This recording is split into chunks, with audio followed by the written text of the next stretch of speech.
This is the DFF Foundation podcast. It's a platform where like-minded people talk about the ocean, the blue economy, governance, leadership and gender, and empowering and inspiring youth to take up positive lifestyles. The podcast is usually in audio format, but today we've done it in video format because we have a very special guest coming all the way from Jamaica to Seychelles for a concert. Her name is JC Lodge, a very famous artist, well known for her song, Someone Loves You Honey, very popular here in Seychelles. And we'd like to welcome her on the DFF Foundation podcast to talk to her a bit about the ocean. JC Lodge, welcome to Seychelles, and thank you for accepting to participate in the DFF Foundation podcast. Thank you very much. It's a pleasure for me to be here with you. Today we're talking about a bit about the ocean, and you come from Jamaica. Jamaica is well known here through its songs. Yes. And we all know that Jamaica is an island nation, similar to the Seychelles, Yes. similar climate. You've been here for 2 days. How does it compare? One and a bit. the part of this day and then yesterday.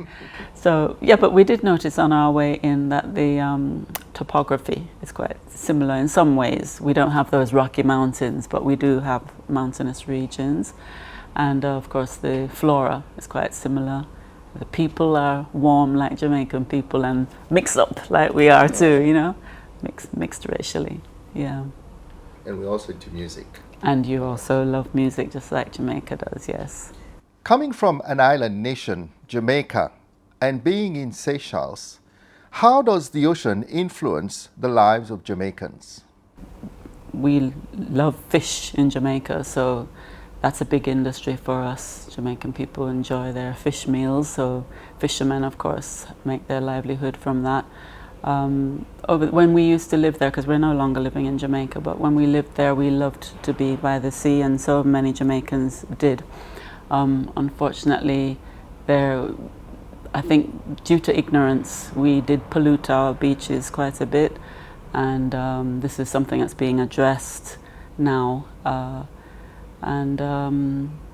But yeah, the ocean is very important to Jamaicans, and I think bringing about the awareness of how to look after it is very vital, and that's what's happening, you know, worldwide, but in Jamaica, of course, as well. The DFF Foundation has launched the International Wave Dance Song Competition. The aim is to identify a song that will be used to launch another competition in July that will be called the Wave Dance. How do you think art, in particular music, can help to pass on important messages to bring awareness on the health of the ocean? Yeah, I think it's a very good medium for spreading the word and enlightening everyone. And it's such a vital thing. We depend so much on the ocean, you know, so we do need to be aware of how to take care of it, to sustain it. So music is a great means of spreading that word, because people are always drawn to music and sing along to the words, and before they know it, they're thinking, oh, but I'm actually singing this and this and this. Oh, that makes sense, you know. And yeah, it's a way to capture people's attention. It's more effective than something printed on a poster, which they might just pass by and ignore, you know. In your world of music, do you think at the moment there's sufficient awareness of the power of music into bringing about that change? Well, I don't think the average person thinks about that really. They just enjoy music. But those who are the creators, then we would be more focused on that and the effects that our lyrics can have on people in making them aware of issues in various ways, which we have been doing all along, you know. Mm-hmm. So it's just another message that we want to spread through the music. As a person, how important is ocean sustainability to you? Well, personally, I love the ocean. I mean, I'm not a swimmer, to be honest, and a lot of Jamaicans are not, funnily enough, although we're surrounded by water. Most island people aren't. Isn't it funny? It's ironic. We love to be in the water, you know, but the actual swimming, I don't know what it is. I don't know if it's fear or what. It's just not part of the culture. But we like to splash around in the water, enjoy it, and, you know, we definitely appreciate the food that comes from the ocean.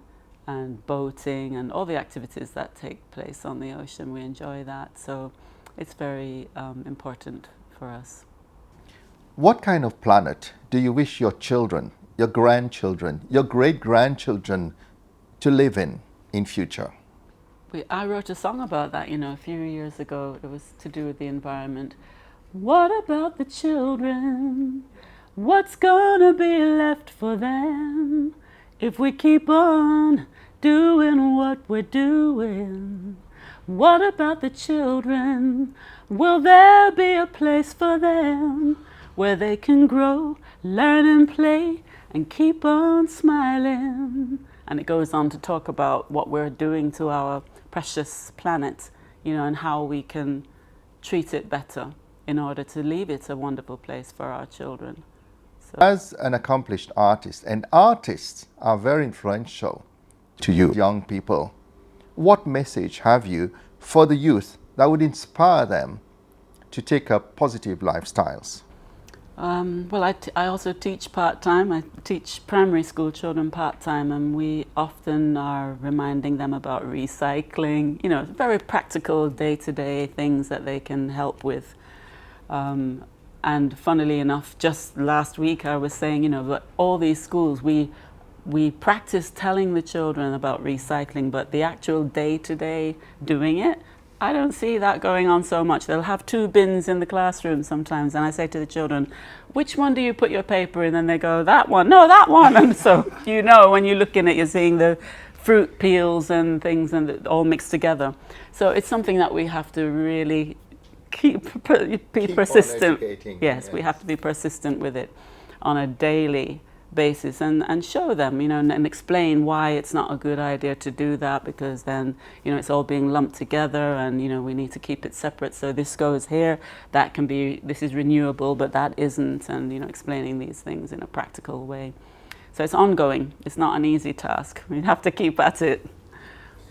Jessie Lodge, thank you very much for your time. I know you're a very busy person at the moment. Yes. And welcome again to Seychelles. Hope you have some time to enjoy our islands. We're going to try. We want to shoot a little bit of video to include in some of my new releases. So we're borrowing a bit of Seychelles in that way. So that's how we'll see the island when we spot the beauty spots and, this is a great place to shoot this piece, And we've done a little bit of that already, so today we hope to continue with it. We have found some lovely spots. On behalf of the Faure Foundation, thank you. Thank you. And we wish you luck with your concert. Thank you very much. On Valentine's Day. Yes. And hope you enjoy your stay in Seychelles. We are enjoying it. Thank you very much.